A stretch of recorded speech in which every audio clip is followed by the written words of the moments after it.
가끔 치아가 아프다고 오셨는데 알고 보니 턱관절이 문제였던 경우도 있습니다. 저도 사실 스플린트 치료를 직접 받아본 경험이 있습니다. 제가 고등학교 때부터 턱에서 딱딱 소리가 났는데요. 처음에는 소리만 났었는데 그러다 어느 날 아침에 일어났는데 숟가락이 들어가지 않을 정도로 입이 벌어지지가 않는 거예요. 그래서 그날 바로 이제 치과에 가서 검사를 받았더니 이 턱관절 내장증, 관절 원판이 앞쪽으로 많이 빠져 있어서 입이 안 벌어지고 생각보다 그 상태가 심한 상태였습니다. 그래서 이 턱관절 치료를 받았던 경험 덕분에 진료실에서 턱관절로 고민하시는 분들 이야기를 들을 때는 저도 조금 더 공감이 되는 것 같은데요. 소리가 나도 아프지 않으면 괜찮겠지 하고 넘기다가 어느 날 갑자기 입이 안 벌어지는 상황이 올 수 있다는 것을 직접 경험해봤기 때문입니다.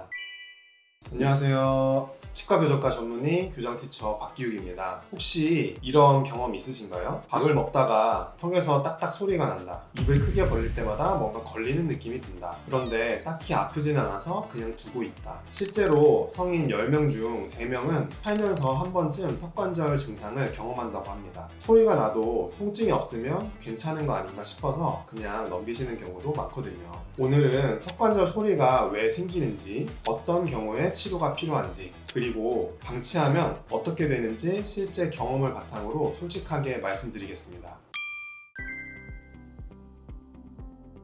턱관절은 귀 바로 앞쪽에 위치한 관절입니다. 입을 열고 닫을 때 아래턱뼈가 움직이는데 이때 위턱과 아래턱 사이 이 관절 사이에서 완충 역할을 하는 디스크, 즉 관절 원판이 함께 움직이게 됩니다. 정상적인 경우라면 이 디스크가 아래턱뼈 위에 이렇게 올라탄 상태로 함께 부드럽게 움직입니다. 그런데 이 디스크가 제자리를 벗어나 앞쪽으로 좀 밀려있는 경우에는 입을 벌릴 때 아래턱뼈가 디스크 위로 탁 올라타면서 이때 딱 하는 소리가 나게 됩니다. 그리고 입을 다물 때 다시 턱이 제자리로 돌아오면서 이 디스크 뒤쪽으로 가면서 또 소리가 탁 하고 나게 되죠. 이 상태를 턱관절 내장증이라고 합니다. 근데 소리가 난다고 해서 무조건 치료가 필요한 것은 아닙니다. 소리만 나고 통증도 없고 일상생활에 불편함이 없다면 당장 적극적인 치료보다는 경과를 지켜보는 경우가 많습니다. 하지만 이런 증상이 동반된다면 이야기가 달라집니다.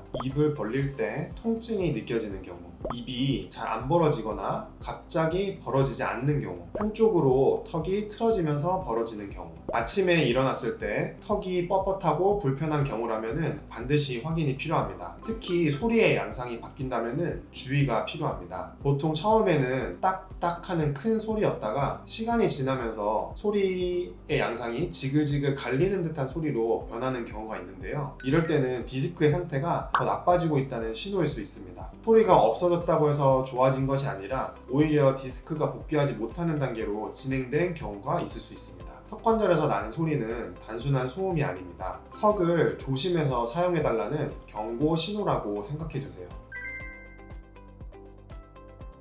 턱 통증으로 오시는 분들을 보면 크게 두 가지로 나뉩니다. 턱관절 자체의 문제인 경우와 턱관절 주변 근육의 통증인 경우입니다. 턱관절 자체의 문제는 앞서 설명드린 것처럼 이 디스크의 위치 변화나 관절 구조의 문제로 생깁니다. 반면 턱관절 주변 근육의 문제는 이갈이나 이 악물기 혹은 스트레스로 인해서 턱 주변 근육이 과도하게 긴장하면서 생기는 통증입니다. 근육이 뭉치고 피로해지면 턱 주변이 묵직하게 아프거나 뻐근한 느낌이 드는 거죠. 저희가 운동을 과하게 했을 때 해당 근육 부분에 알이 배기듯 근육통이 생기는 것과 비슷하다고 생각하시면 됩니다.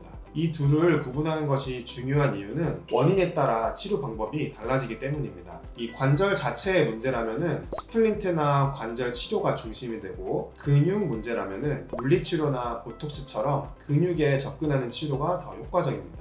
가끔 치아가 아프다고 오셨는데 알고 보니 턱관절이 문제였던 경우도 있습니다. 턱관절 주변 근육이 긴장하면 통증이 치아 쪽으로 퍼지면서 마치 이가 아픈 것처럼 느껴질 수 있거든요. 이를 연관통이라고 합니다. 치과에서 치아에는 아무 이상이 없다는 말을 들으셨는데 계속 이가 아프다고 느껴지신다면 턱관절과 주변 근육 상태를 한번 같이 확인해 보시는 것도 좋습니다.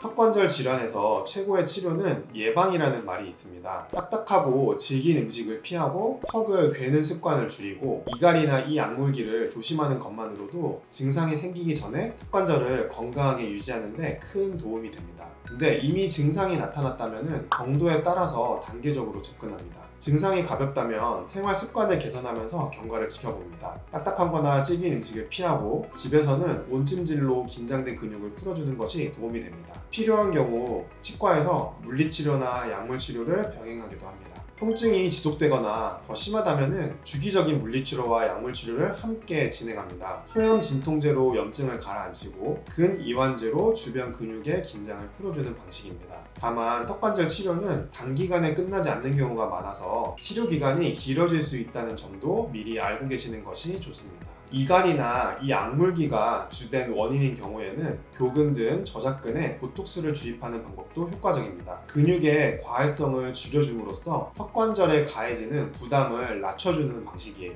증상이 더 심하다면 스플린트 치료를 고려합니다. 위아래 치아 사이에 끼우는 장치인데요. 턱관절의 부담을 줄여주고 아래턱을 적절한 위치로 유도해주는 역할을 합니다. 주로 자는 동안 착용하고 증상에 따라서 물리치료도 함께 진행하게 됩니다. 그 이상의 단계로는 관절강 세척술이나 히알루론산 주사 등의 시술이 있고 드물게 수술적인 치료까지 이어지는 경우도 있지만 실제로 수술까지 가는 경우는 거의 없습니다. 저도 사실 이 중에서 스플린트 치료를 직접 받아본 경험이 있습니다. 제가 고등학교 때부터 턱에서 딱딱 소리가 났는데요. 처음에는 소리만 났었는데 시간이 지나면서 입을 벌릴 때 뭔가 벌리는 느낌이 점점 심해졌어요. 턱을 그냥 벌리면 안 벌어지고 턱을 조금 틀어서 벌린다던가 하면은 그 걸리는 느낌이 없어지면서 입이 벌어지곤 했었는데요. 그러다 어느 날 아침에 일어났는데 숟가락이 들어가지 않을 정도로 입이 벌어지지가 않는 거예요. 그래서 그날 바로 이제 치과에 가서 검사를 받았더니 이 턱관절 내장증, 관절 원판이 앞쪽으로 많이 빠져 있어서 입이 안 벌어지고 생각보다 그 상태가 심한 상태였습니다. 그래서 저도 이제 치과에서 물리치료도 받고 입안에 끼는 스플린트 치료도 한 1년 정도 받았었는데요. 이후로는 입이 안 벌어지는 증상은 사라지긴 했습니다. 다만 소리는 완전히 없어지지 않았는데요. 처음에는 딱딱 큰 소리만 났었는데 지금은 큰 소리는 이제 나진 않고 자글자글 갈리는 소리로 양상이 좀 바뀌었습니다. 아까 앞서 말씀드린 것처럼 소리의 양상이 바뀐 건데요. 스플린트 치료나 이런 물리치료를 통해서 더 나빠지는 것은 막은 거라고 저는 이제 이해를 하고 있습니다. 그래서 이 턱관절 치료를 받았던 경험 덕분에 진료실에서 턱관절로 고민하시는 분들 이야기를 들을 때는 저도 조금 더 공감이 되는 것 같은데요. 소리가 나도 아프지 않으면 괜찮겠지 하고 넘기다가 어느 날 갑자기 입이 안 벌어지는 상황이 올 수 있다는 것을 직접 경험해봤기 때문입니다. 그래서 소리가 나는 거는 일단은 괜찮다고 말씀을 드리지만 이 경고의 신호이기 때문에 턱을 좀 조심해서 사용해달라고 말씀을 드립니다.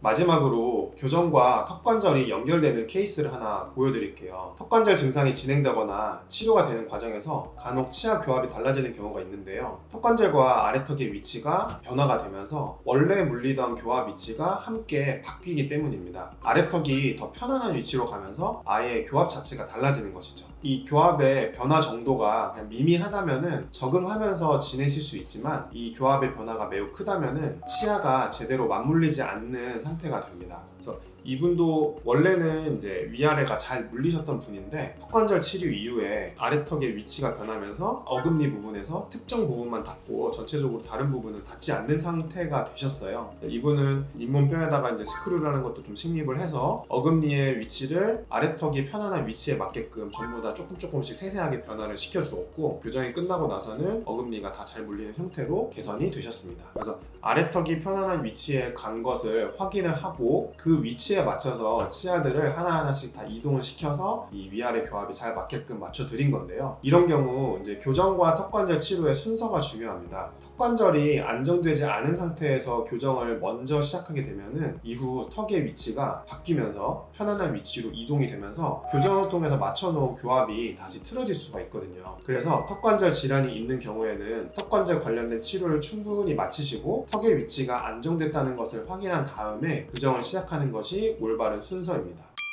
턱에서 소리가 난다면 일단 한 번은 확인해 보시길 권해드립니다. 소리만 나는 단계에서 관리하는 것과 입이 안 벌어지는 그리고 통증이 생기는 단계까지 진행된 뒤에 치료하는 것은 결과가 다를 수 있거든요. 앞서 말씀드렸듯 턱관절 질환에서 가장 좋은 최고의 치료는 예방입니다. 저처럼 어느 날 아침에 입이 안 벌어지는 경험을 하시기 전에 평소 생활 습관부터 조심해 주시는 게 좋겠습니다. 오늘 영상이 도움이 되셨다면 좋아요와 구독 부탁드리고 궁금하신 점은 댓글로 남겨주세요. 지금까지 교정티처 박기욱이었습니다. 감사합니다.